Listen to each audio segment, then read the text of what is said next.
تازہ ترین ویڈیوز کے لیے چینل کو سبسکرائب کر کے بیل آئیکن اور آل نوٹیفیکیشن پر کلک کریں تاکہ آپ کو ملے ہر خبر سب سے پہلے۔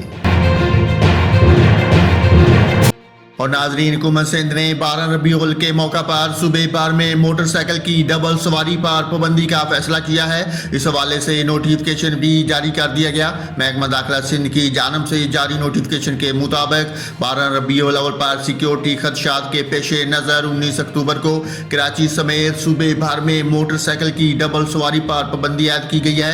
خواتین، بزرگ، بچے، قانون نافذ کرنے والے ادارے کے اہلکار اور صحافیوں پر ڈبل سواری پر پابندی کا اطلاق نہیں ہوگا۔ ناظرین، آپ کو کراچی سے خبر دی ہے، حکومت سندھ نے 12 ربیع الاول کے موقع پر صوبے بھر میں موٹر سائیکل کی ڈبل سواری پر پابندی لگا دی۔ اس حوالے سے باقاعدہ نوٹیفیکیشن بھی جاری کر دیا گیا۔